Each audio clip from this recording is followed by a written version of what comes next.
Hi everyone, joining me today for a conversation on mindset is my lovely husband, Jon Wilkin. Jon is a rugby player. He played for 15 years for St Helens, 2 years now for Toronto Wolfpack, and started his career at Hull Kingston Rovers. Jon's also captained his club and also his country. So as well as being a very successful sportsman, he also owns a successful business in Manchester city centre, a coffee shop and a bakery. So what I want to talk to Jon about is we have completely different thoughts and opinions on what we get from sport and how our mindset when we are competing in sport, what that's about. We have completely different values and opinions on that. So I want to talk to Jon about his career and how he is still relevant in his sport after playing it for 18 years, and how in all that period of time there's been ups and downs, and it's quite a brutal industry to be in, being bashed around week in, week out. So how's he stayed motivated to carry on doing that? And also about what he thinks he's taken from his sport that adds to his business and the transferable skills from sport that he brings to Pot Kettle Black. So first of all, Jon, tell me about your career, the majority of it being at St Helens. Tell me about the highs and the lows. Well, first, can I say how strange it is that I'm being interviewed by my wife? That's unusual. Well, we talk a lot about these things anyway, don't we? You know, when we're walking the dogs, I think we speak a lot about mindset. But think about my career. I started playing rugby as a young kid. I was taken by my parents along to play rugby as a child. I didn't choose to play. That was pretty much a direct order by my father to go and play rugby. I enjoyed it. I played it a bit. I became okay. I signed for St Helens, and I spent 16 years of my career at the sort of top flight of rugby league in this country, and very fortunate in that period to pick up every sort of domestic honour you can. We won the League Leaders Shield, the Grand Final, the Challenge Cup Final, the World Cup Challenge. For people who don't know, that's where the best team in Australia comes over and we play off against them, and won that. So it was a hugely successful period in my professional life, and something that I'm mega proud of. And something that I suppose now in the back end of my career, it's something that I do reflect on quite often. I think about that period of my career, most days when I'm out in the garden, escaping you and doing some gardening, or when I'm, out with the dogs and whatnot. I do think about that period of my life and what sort of defined it and what didn't, But yeah, it's 16 years at St Helens was a real privilege and something I'm really proud of. In the years when you picked up the trophies, you had the successes, how did you then go back to training knowing it was to do it all again the year after? And it's the same goal, it's the same focus year in, year out, with the same end outcome every year. How do you go from, we won it, to, okay, let's win it again? What is it that makes you want to go again? Well, I suppose really at the start of my career, I'll set the scene. St Helens are one of the most successful rugby league clubs in this country.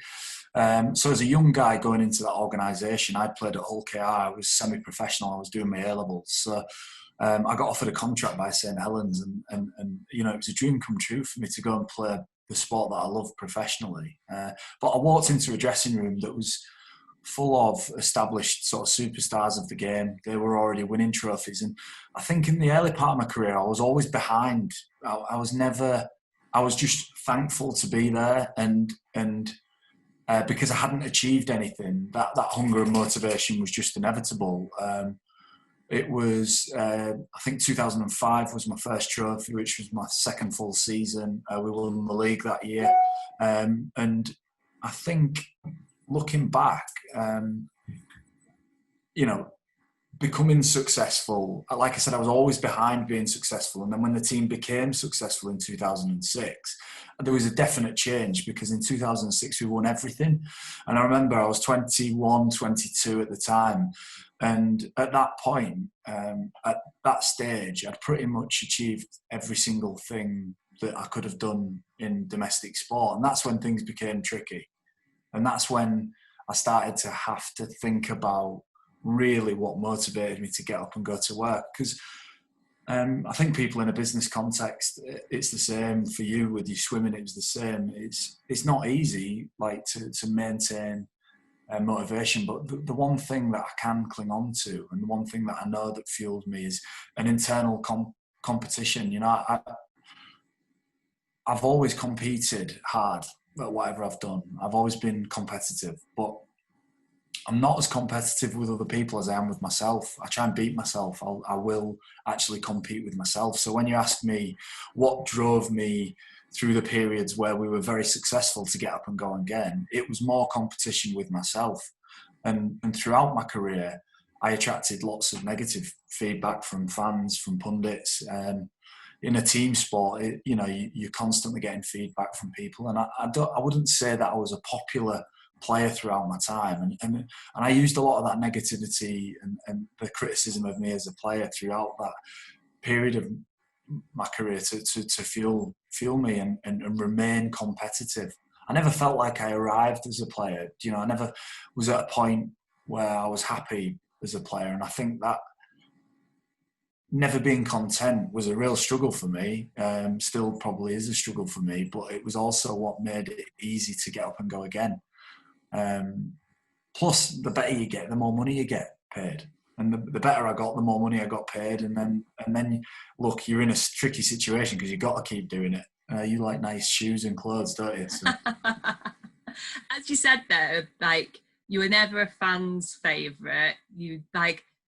I'm right in saying, aren't I, that you played a lot of different positions throughout your career, so you never really defined yourself as a true leader in one particular role on the field. So how then have you still managed to, even after all this time and not being like a starlet at one particular thing, keep in the game? Well, I think I learned a lot of things early on in my career, and in a team sport. And I suppose, again, without just labouring this analogy to business, but when you start in an organisation, you have to do a bit of everything, don't you? You very rarely go in at the level which you want to be at. You very rarely demand the respect of your peers and the trust of your leaders initially. There's a period where you have to do a number of different tasks, and during that part of my career, one thing that I learned is that I'm very adaptable. I could change what I did to suit the coach, to suit the team, to suit the role. And I learned that being able to adapt kept me in the team. It kept me at the peak of performance, because in life and business, in swimming, things change. The game moves on. Swimming changes. And if you look at, say, an Adam Peaty, for example, in your profession, he's just changed the way that breaststroke is swum. And all the time at the start of my career, the game was evolving and changing. And I think my longevity in the game is absolutely 100%, without doubt, anchored in the fact that I was adaptable, and that I had to be adaptable because I came in at the bottom rung of the ladder, and I had to do whatever tasks were needed to get into the team, to make myself a really valued member of the team and earn the leaders' respect in the team, and to earn the coaches' respect. And that adaptability was, rather than being exceptional at any point in my career, it was probably my adaptability that's kept me around for as long as I've been playing the game. And I've changed, probably, when I think back now, I think maybe like yourself, Fran, I had to iterate myself. I had to change what I did, and I had to adapt. Maybe I'd say 5 or 6 times during my career, I think there's been marked changes where I've consciously gone, I'm going a different way with how I play the game. And that has kept me involved, really. And it's quite ballsy though, isn't it? just going, right, I'm scrapping that, I'm doing something new now? Did it ever occur to you that this could be the wrong decision? I could be making the wrong decision? Or did you know I need to change, and the only way I'm going to keep progressing and staying at the top of my game is by changing? Yeah, I think some of the changes are really conscious. Like there was a time where I picked up a load of knee injuries, and I was probably not as quick as I used to be. I was, believe it or not, Fran, I was quite quick when I was a younger man. But I know you don't believe that, but it's true. And when I got these knee injuries, I just didn't feel quite as sharp as I did, and my game was really instinctive and based around appearing in places that I wasn't, and being quick and making line breaks and being more dynamic. And anyway, I sort of realised that was sort of going, and I could feel it going. And you know, some of the injuries that I had just meant that I didn't really think I could ever get that sharpness back. So I thought, you know what, I need to become more technical. I need to understand the game more. I need to,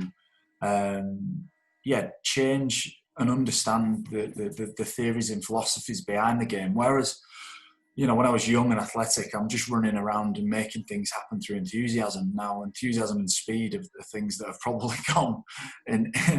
But I took time to understand the game, and at that point, I really made a decision. Other times, the game changes around you. You know, rules change. You know, business conditions change. We're in the middle of a global pandemic. Look, this has completely changed the game for everyone in the world. And it's at those points where the earth shifts around you that you have to adapt. And it was at those points at which, you know, you're really left with no choice. It's adapt or die. And I decided to adapt and change and mould myself to suit the environment I was in. And I think that goes real deep down to the psychology of me and like how I am as a person. I will flex and adapt to keep other people around me sort of happy, rather than just plow on with one direction and be stubborn and stick with it. And it's probably a strength and a huge weakness of mine, really. And you'll probably know that more than anything. But we all have to change, Fran, as you know. Like, I think we all have to flex what we do. But like I said, when I look back, being adaptable and changing, strategically changing my thoughts on my career and constantly holding the mirror up to myself allowed me to change. And sometimes I just changed because I was getting that much criticism. I thought, I've got to stop doing that. So internal feedback and a lot of external feedback too. How do you block out that noise of the external feedback? Because obviously at the moment there's feedback coming in from all different angles for everybody. In any job you get feedback, and it can be good, it can be bad, positive, negative. There's a lot of information out there for everybody to take on. How did you, when you're in the middle of a game, say, you've got the coach screaming at you one thing, you've got your teammates screaming at you saying another thing, and then you've got the crowd potentially booing you for doing something else, how do you block it out and just keep doing what you know you need to do? Well, again, it's conditioning, that, isn't it? Because when I started my career, and I think there's a point at which in your career you always exceed the expectation of your family, your friends, your peers, and you're on this upward progression of everything's good. And you'll know with swimming, Fran, you know, you start as a young swimmer, you're making your way, you make a final. Now, the older athlete would not have been happy of just making a final. You wanted to win that race. But there's a point in your career where you're constantly exceeding people's expectation. Now, there's a point in my career came where expectation and my performance would sometimes flick between, you know, I didn't meet people's expectation and I did. And when that point came, that's when criticism and feedback came, you know, and a lot of it, you know, and not always from, maybe not from loved ones and people around you. Because I often think you get such a biased opinion from your family and friends. I don't think professionally they can really tell you, you know, what's going on, you know. And I found negative feedback and positive feedback, negative feedback, and, you know, both of those things as part of the same thing. Somebody tells you you've done exceptionally well, great. Someone tells you that you've done exceptionally bad, great. Like, you need to understand that the both of those things are tools to learn, aren't they? The positive reinforcement of a well done is as powerful as the negative of that was poor. Both So of you them. just throw them in the same category? It's all one level. You think about them the same. You address the feedback, good or bad, the same.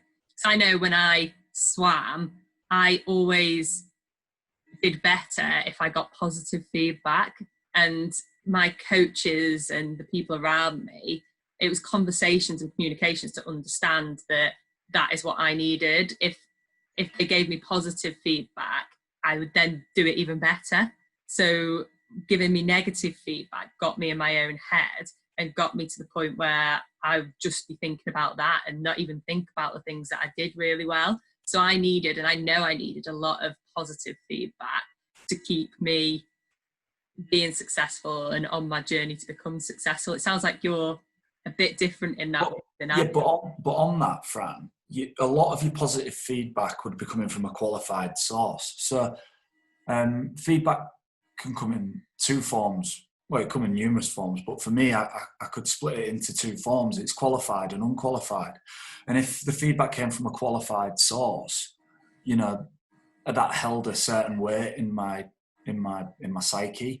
If that feedback came from an unqualified source, and in the modern world now, and our careers are really different in that respect, because when we met, I would say overwhelmingly you received positive feedback from everyone. You know, really, there was no negativity around your job. Maybe that's just because I was good at my job, John. Maybe if you're world class at something, maybe that's the case. But as we've been watching The Last Dance with Michael Jordan, and he's like one of the most epic sports people in the world, and he got so much negative feedback. I'll tell you a story, because I had like an epiphany when I was a young man. And again, I'm going to talk about people who people might not know. They might know a guy called Paul Sculthorpe, who was like one of the greatest rugby league players in this country. And I was a young guy playing his position, coming up sort of behind him and you know, wanting to take over his mantle when he finished. And I never got to anywhere near the level he did, and he was a legend. But we were behind the sticks and we were playing Hull FC at home. And I think Scully had been incredible, like maybe the world's best player for the last couple of years. And he had a bit of a bad game, but not outrageous. And I remember a fan leaning over and just destroying Paul Sculthorpe's character in the most brutal way. And he was a St Helens fan.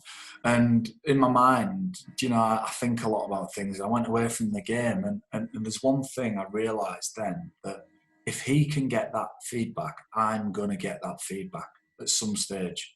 So, like, it's either deal with it or don't. And the higher up you get at something, the better you get at something, the more scrutiny there is, the more attention there is. And really brutally, in team sports, the more criticism and the more negativity comes your way. But I think I'm sort of emotionally... Does it upset me? Did it upset me at the time? No, the unqualified stuff never did, but qualified criticism, you know, did. You know, that was when it was people who I trusted or who I valued their opinion were negative about what I'd done. Then yeah, that was a different story. But the unqualified stuff is just noise. And in the modern world of social media, you know, everyone's constantly seeking feedback. Well, the ironic thing is, after 18 years professionally in a sport like rugby league, I couldn't be further from wanting feedback off anyone ever again. I've had enough feedback in my life for now. It's important though, isn't it? Like, to grow and develop, you need feedback, and you need positive and negative feedback to be able to grow and improve. And you kind of took the step from being this youngster that was just joining the team, had all these role models to look up to then being one of the leaders in the team. What do you think made you stand out as a leader of the team and people look up to you and want you to lead them? Well, I've seen leadership come in so many different forms, and I was very blessed to have some incredible leaders around me when I first started playing the game. And each leader I've worked with, and worked under has got a different style. Everybody's got their own take on what leadership is. And it can mean a million things to a million different people. Leadership is such a broad school. To even sum up that word in, well, how do you do leadership? Because you've been captain of the team, you're one of the senior guys now. Well, you're probably the most experienced person playing the game in the competition. So you are seen as a leader for the sport. You talk a lot about the sport. Your thoughts and opinions are valued by people all over the country on your sport. What is your style, and what do you think about, and how do you think about things that make you a reputable source of knowledge for the game, and also a leader amongst your teammates? Yeah, well, I think, going back to my sort of leadership style, I've always been really vocal in groups. I always, I've never been shy of speaking in a group setting, and I encourage people actually to find their voice when they're around people, and not in a. I think you can be too vocal, and you can. I think you can overstep the mark, and you can maybe step in and say things when it's not needed. But very early on in my career, I began to understand the importance of words, and I think there's a study, and I don't know about the percentages, and I'm not exactly certain on the percentages, but people react to the words you say in a certain percentage, react to the words you say, and then the biggest reaction people get is how you say them. Probably looking back, when I was at school, I was into drama, and I was, I loved the English language. I was an academic kid. I was really studious as a young man, and I think I brought a lot of that into my career, and I think learning how to address people, how to speak to people, how to flex your communication to different people, was really how I became a leader. And that was my leadership style, is to try and empathise, to listen to people, and then really try and tailor my communication to the audience. Now, if I was broadcasting on the BBC, my delivery would be much different to 5 minutes before we go out of the tunnel for a game. There'd be a lot more four-letter words that you can't use on the high street in the changing room than I would use on the BBC. And that ability to flex how I communicate is probably one of the reasons I became a leader. I definitely didn't become a leader because I was exceptionally competent at my job. That's for sure. I was good at my job, but it was definitely my ability to articulate myself, and my ability to bring people together with words, and create a narrative behind why do we need to play well today? Why does this organisation matter to me?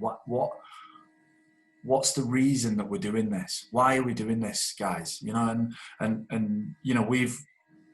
know we've just watched a really interesting TED Talks by Simon Sinek about getting to your why, and marketing why you do something.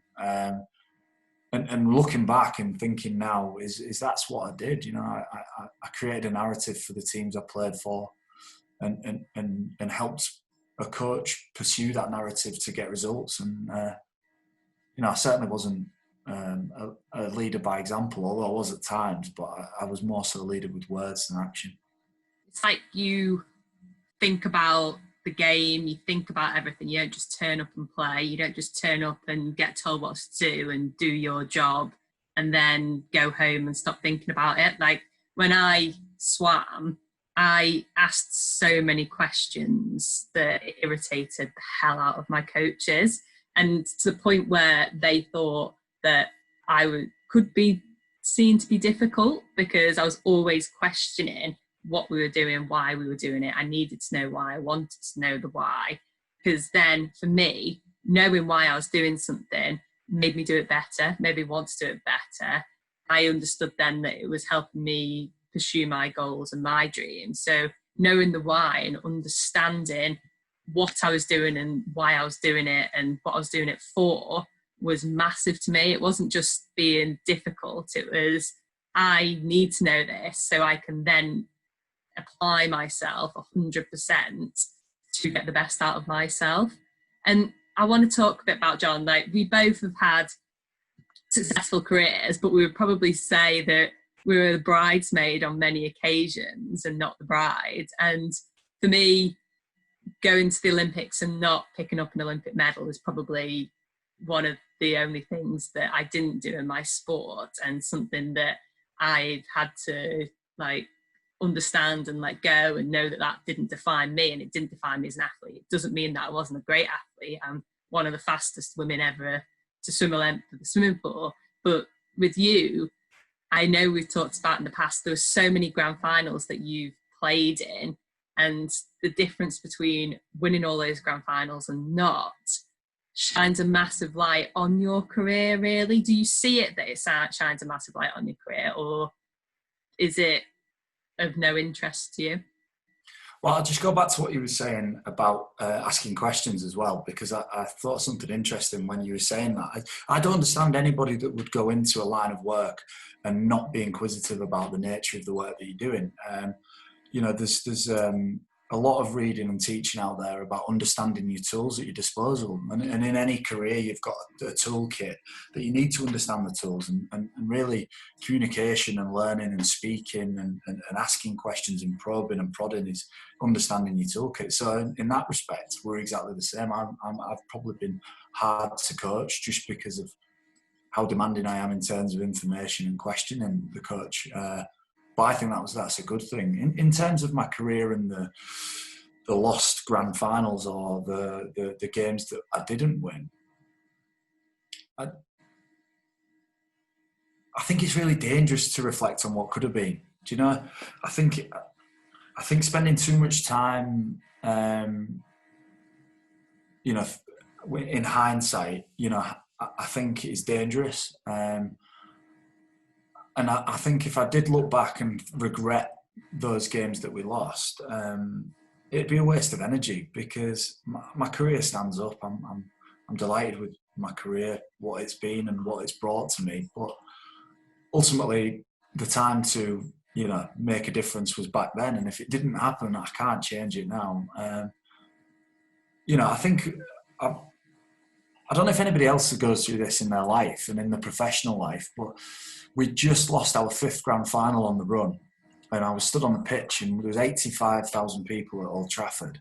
And it just made me think about a point in people's careers and in your life where things don't go right, you know, when things go wrong and sometimes out of your control. But I felt lonely, like really lonely. I was weird because I was stood on the pitch in front of 85,000 people.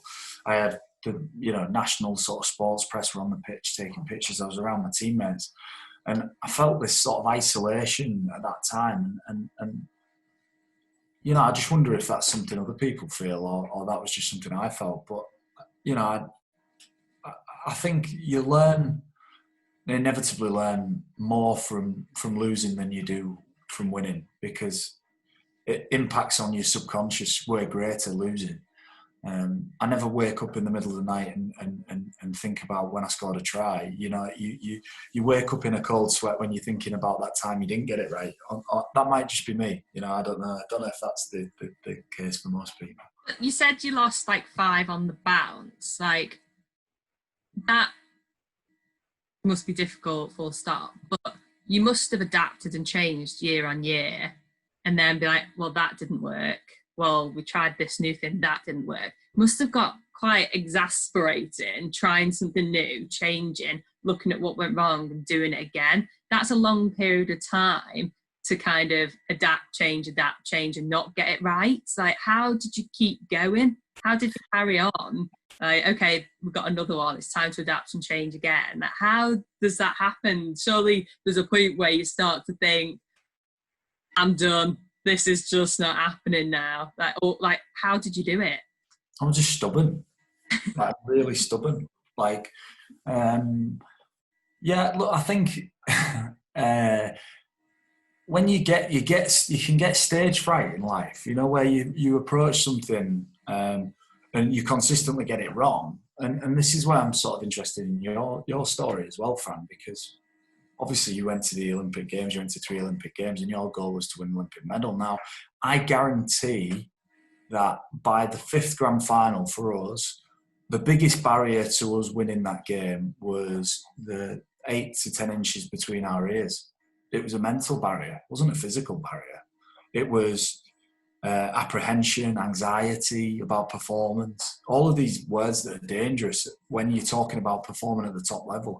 When I first started playing rugby, there's this talk of being in the zone. And what the zone was like clarity of thought. It was a clear mind. And I sometimes think the people sort of recreate that after they've played well. Do you say, I was in the zone, my mind was clear and all of that? But I do actually believe in the 4th and 5th grand final, your mind's so full of the what ifs, the consequences of not doing well, the anxiety of doing things right. And when you start focusing on those things, that's taking up a mental capacity that you really need to perform well. And I know for me, I'd say for the team at the time, it'd become a mental barrier, not a physical barrier. We're the best team at that time. You know, we're the best team. We'd won the league, topped the league, and it was the playoffs and the grand final that became an issue for us. And that mental barrier was something that was really, really tough to overcome. And I suppose might have been a similar experience for you in the Olympics.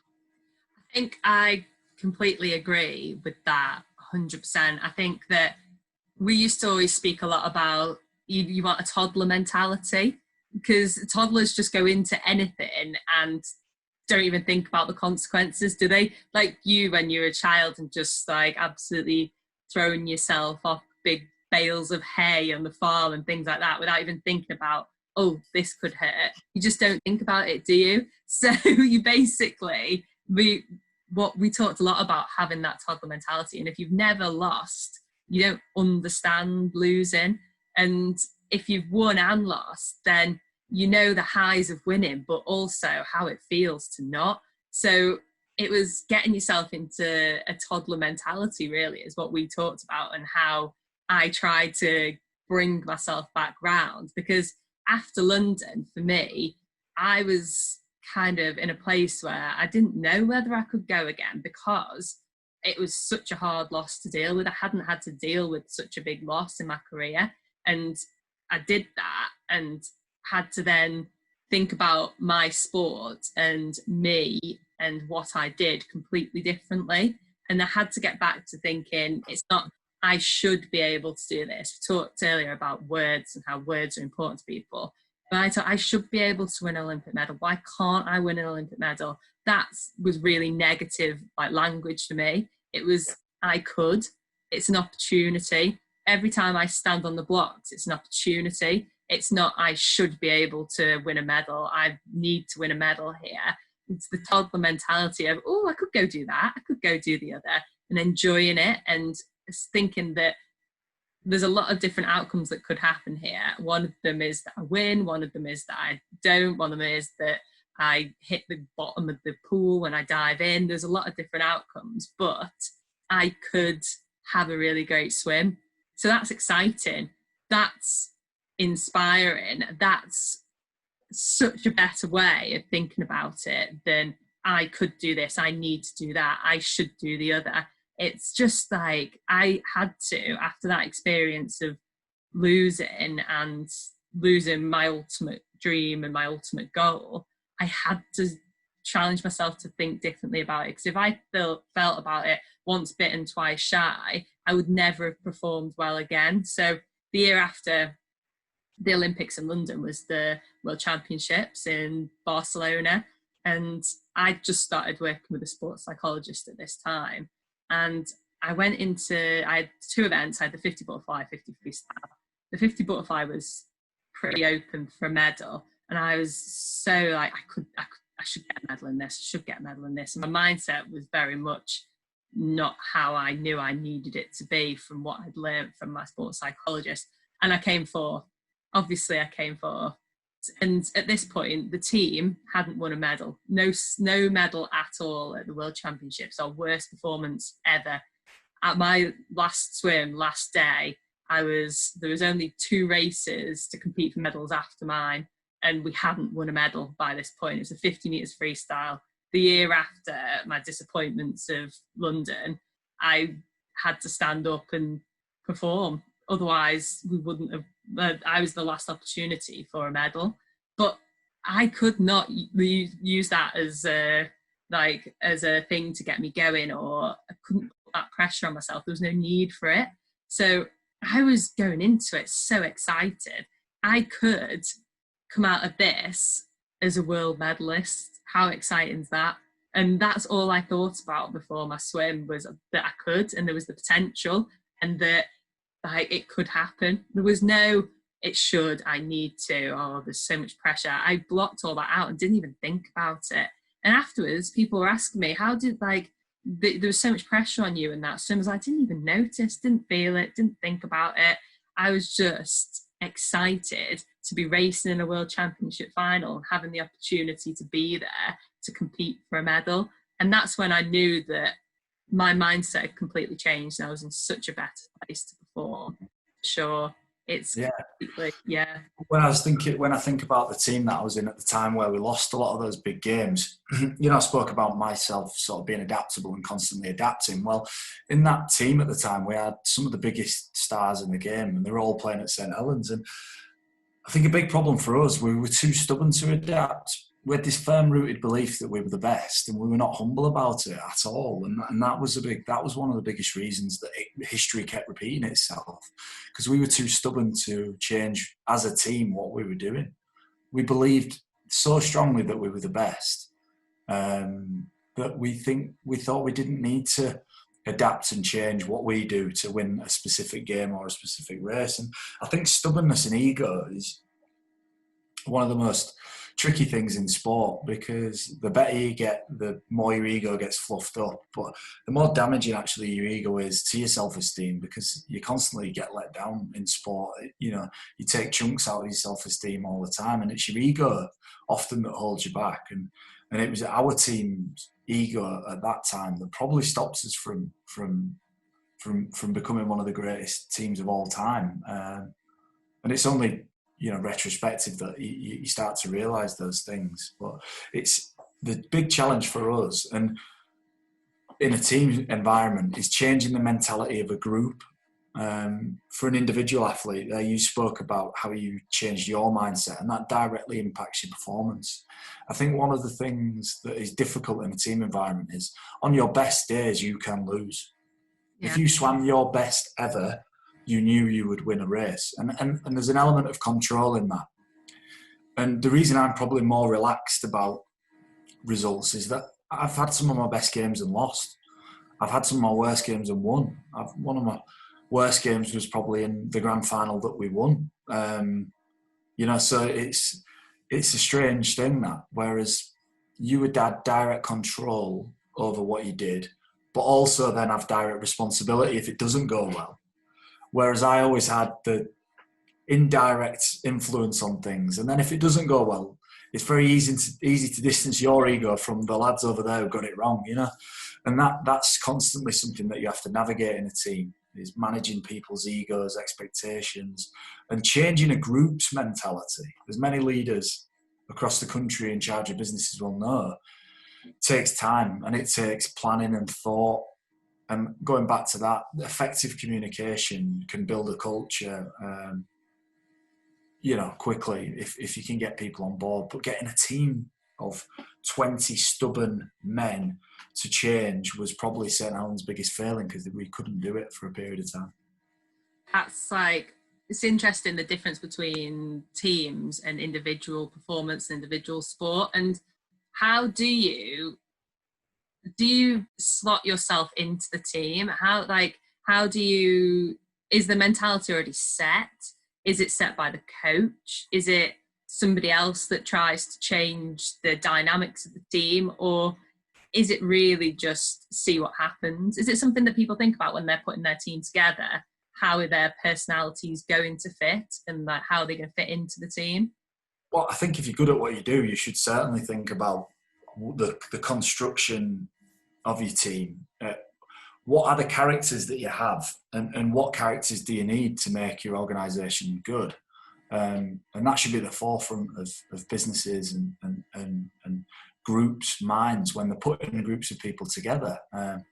I don't necessarily think it is. I think sometimes it's an oversight, and it's a big problem when you get that wrong. You get one person wrong, and I've seen a team's culture and mentality change like that. Gone. You know, you've spent years developing maybe a learning culture where you're losing and learning and being honest and frank, and somebody comes in and doesn't buy into that, and it can change a full group's dynamic. So getting the right people in any team situation is the most important thing, but also getting the right characters.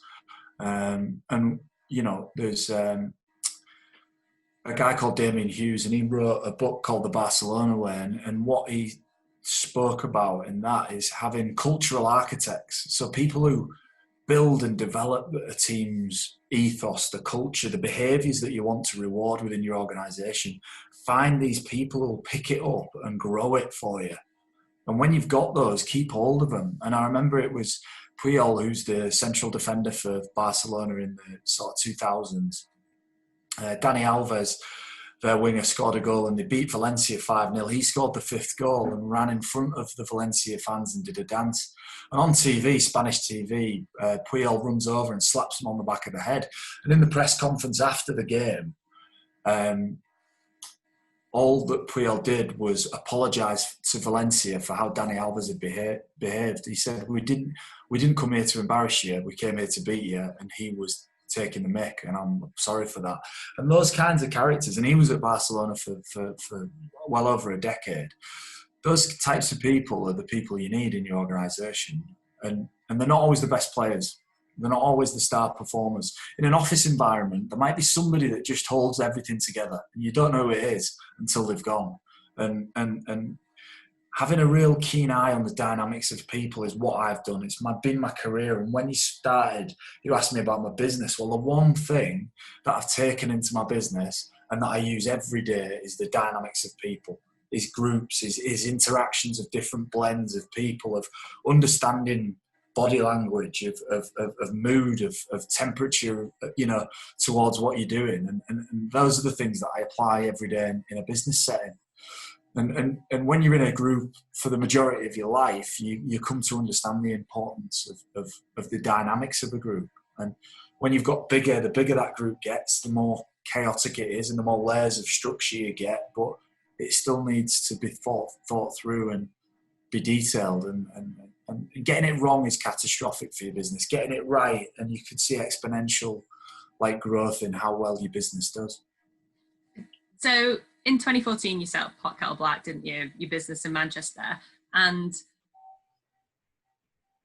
you're a leader, CEO, you're top of the kind of structure of PKB.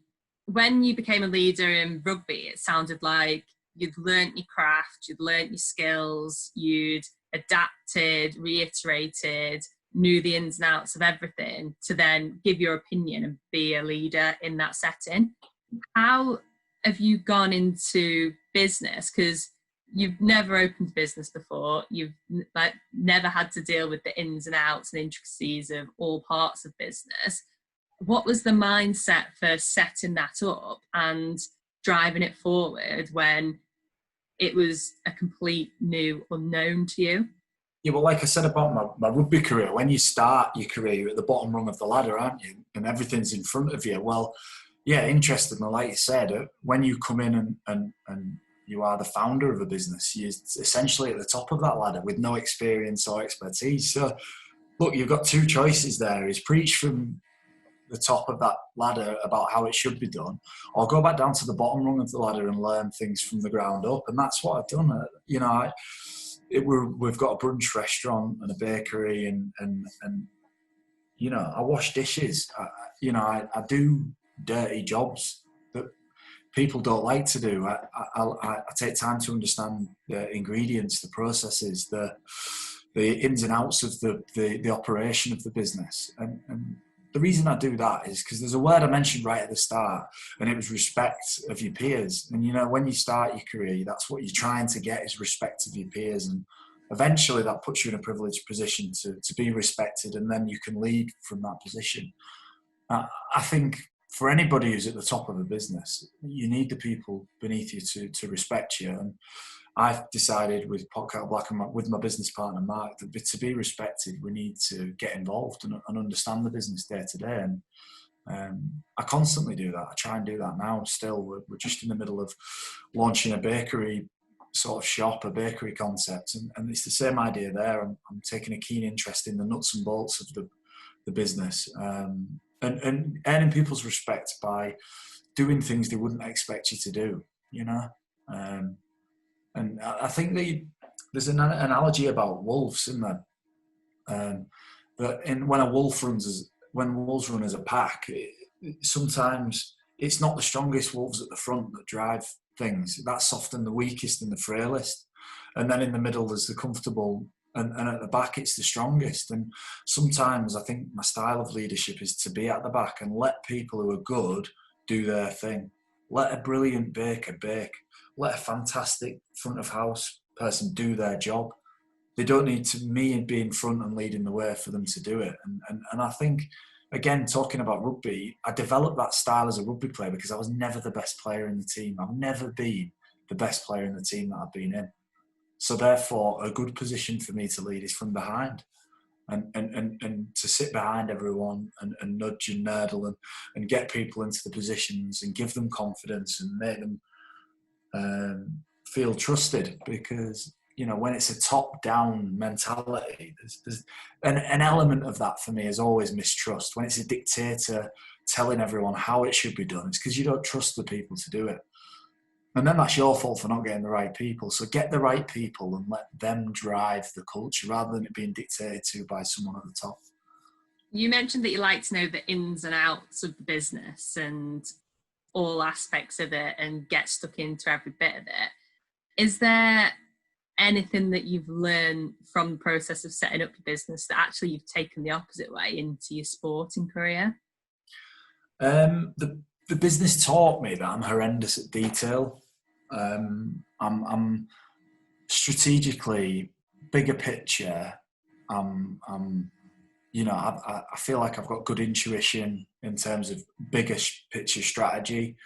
That's what made me probably a good tactical rugby player in essence, because you're processing large amounts of information, sort of plotting a course. Now, the business made me realise that I'm sloppy with little details. You know, I pick up the bigger things. I get excited about the bigger projects, the bigger topics. But the little things I let slip through the cracks. And I probably did that throughout my sports career as well. You know, my detail was sloppy at times. But the business probably highlighted that more because, you know, you're talking about you being solely responsible for certain functions in the business, the financial planning for the business, the P&L, how we account for things and whatnot. It's never been my strong suit. I think that's the biggest thing that I learned and probably took into my sports career, is to be more detail orientated in my preparation, because preparation, I've always been so casual about preparation. And I listened to you talk with our friend Daryl, and he mentions preparation and how much he valued preparation when he's preparing for a big court case. He's obviously a high court judge, and I was thinking that's somewhere I probably let myself down in my career. Preparation I didn't take seriously, but because I had a very relaxed mindset, I didn't get too stressy about it. I was never that guy who approached a game and was like, I've not eaten right, I've not had the right preparation, I don't feel good. I've never ever gone into a game and felt like that, ever. In fact, I'd rather turn up to a game and just run straight off the bus out onto the pitch. I just don't understand all of that. And it's probably that lack of detail that meant why I was never great. I was just a good professional for a number of years. What have you done to implement it then, in terms of, I'm not great at detail, that's okay, do you get someone else involved? Or have you specifically thought, I need to be better at it and that bit of work on it? Well, there's two things. Like, I think there's been times in my life where there's there's a time to bring somebody in to do that because it's beyond my skill set. And you know, with the coffee business, we were a bit unstructured. We had this great ambition and we were sort of getting going, but we were a bit chaotic. So we brought a finance guy in, and now he tidied all of that up, and it allowed me to. I think it's pointless in life. I'm all for self-development and getting better, but I ultimately think we've all got strengths, and I think you should. We spend all this time in our lives working on our weaknesses. You know, just I want to make myself 5% better in this area. Well, all that time you're doing that, I think sometimes you neglect your strengths. And I think what I bring to the business is a passion and a drive and a vision for where I want it to go. And for me to waste time plotting numbers into a spreadsheet, it's not that it's beneath me, because as I said, I like to get involved in all aspects of the business, but somebody else is quite simply better than me at it.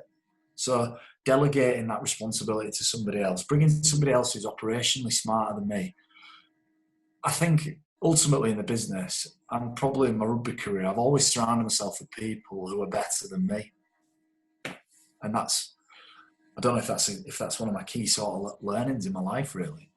That's a good thing. You are learning from other people then, aren't you? You're constantly bringing different people in and learning. And what is it? Is it Matthew Said's book, Rebel Thinking? Having so many different people with different ideas, bringing them to the table gives you more options and more opportunity to success. I'm 100% a believer in that. And is there anything that you do in your routine that you think is, yeah, great, I've got that sussed, I do that because I know that it's going to make my day 100%?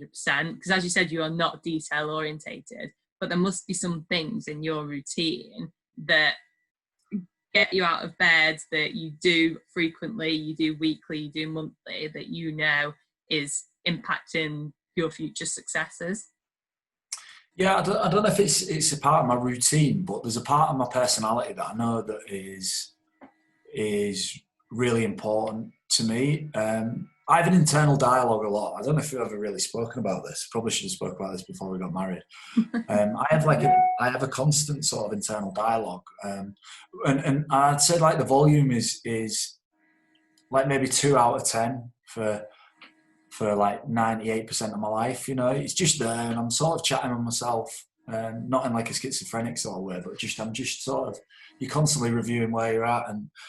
But when I get fatigued, like to the point of where you can't move, that volume goes to 10, like in my head. And I get excited when that happens, because to this day, when that volume gets to that point, I've never told myself to stop, you know. So I'll be out running on my own and, you know, my knees are not good anymore. But I get to a point in the run where you think, do I need to do, like, do I need to do this? And you know, another example would be sort of getting up early in the morning to go into the bakery. There's days where I probably don't need to do it. But in my life to this point, whenever that sort of internal dialogue starts to creep in, I've always gone, nah, let's do it. You know, let's do it. I'm not, and I don't know where that comes from. I don't know why, and that's what's made me competitive. Like, when it comes to it and it's on, I'm in. You know what I mean? I want to keep going. I don't want to stop, and I don't know why. And I compete with myself. Like, I've downloaded Strava, as you know, for the bike. And anyway, I'm 5th fastest on this particular segment on the ride that I do, and it's driving me nuts that I can't get. And so I'm just trying to get quicker in this segment, but I'm just doing it on my own. Nobody knows. I'm just competing against myself. So don't go beating it. That's my next challenge then. Strava time. So to finish with Jon, I asked Daryl about transferable skills and soft skills, because as a sports person, you might come out of your career in sport and you've learned lots. There's lots that you've done, but nothing technically relates to any other industry. But then I know now that there is so many things that you can take from one industry into another, and that can help you be successful. What would you say is one transferable skill that you see as important? Yeah, I think the biggest thing, if I could give one sort of thing that, you know, I could hang my hat on and say that that's probably the most important thing, is inevitably, like every industry is a people industry. You have to interact with people, whatever you do, even in an era of technology. You know, you personable people get on in life, you know, and if and the reason somebody's personable, I think, is a lot of it is down to empathy and emotional intelligence. And if you can cultivate you know, a high emotional IQ, and empathise with people around you, and constantly be thinking about that, I think, one, it'll make you a great leader, but not necessarily everyone can lead, because that's not the way life is. But it will certainly make you more competent at your job. It'll make collaboration easier, and empathy and emotional intelligence.